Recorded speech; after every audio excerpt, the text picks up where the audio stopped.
किसी राज्य में एक राजा रहता था। राजा अक्सर गांव-गांव जाकर प्रजा और लोगों की समस्याओं को सुनता था और उनमें सुधार की पूरी कोशिश करता था। उसकी कर्तव्य निष्ठा के चर्चे दूर देशों तक फैले हुए थे। ऐसे ही एक बार राजा किसी गांव में प्रजा की समस्याओं को जानने के लिए भ्रमण पर निकले हुए थे।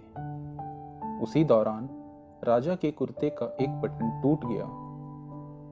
राजा ने तुरंत मंत्री को बुलाया और आदेश दिया कि जाओ, इस गांव में से ही किसी अच्छे से दर्जी को बुला लाओ जो मेरे कुर्ते बटन लगा दे। तुरंत पूरे गांव में अच्छे दर्जी की खोज शुरू हो गई। इस गांव में 3 दर्जी वाले मिले।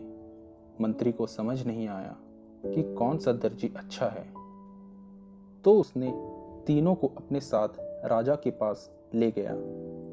राजा ने तीनों की परीक्षा लेने की सोची। फिर तीनों से एक एक करके एक ही सवाल पूछे कि इस बटन को लगाने की क्या कीमत लोगे। तो पहला दर्जी सोचा कि ये तो राजा है, इनसे जितना मांगूं दे ही देंगे।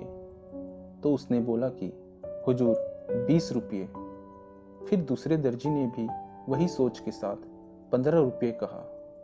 तीसरा दर्जी बहुत गरीब था और उसकी छोटी सी दुकान थी, लेकिन उसकी सोच दोनों दर्जी से अलग थी। तो उसने कहा कि हुजूर, इतने छोटे से काम के क्या पैसे लूंगा। राजा ने उसी तीसरे दर्जी से ही बटन लगवाई। राजा ने खुश होकर फिर से दर्जी से कहा, बताओ तुम्हें इस काम के कितने पैसे दूं। दर्जी ने कहा, महाराज, ये तो बहुत ही छोटा सा काम था, इसके मैं आपसे पैसे नहीं ले सकता।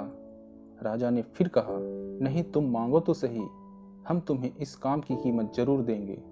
दर्जी ने सोचा कि बटन तो राजा के पास था ही, मैंने तो बस धागा लगाया है, मैं राजा से इस काम के 2 रुपये मांग लेता हूँ। फिर दर्जी ने मन में सोचा कि मैं राजा से अगर 2 रुपये मांगूंगा तो राजा सोचेंगे कि इतने से काम के इतने सारे पैसे मांग रहा है, कहीं राजा ये ना सोचे कि बटन लगाने के मेरे से 2 रुपये ले रहा है।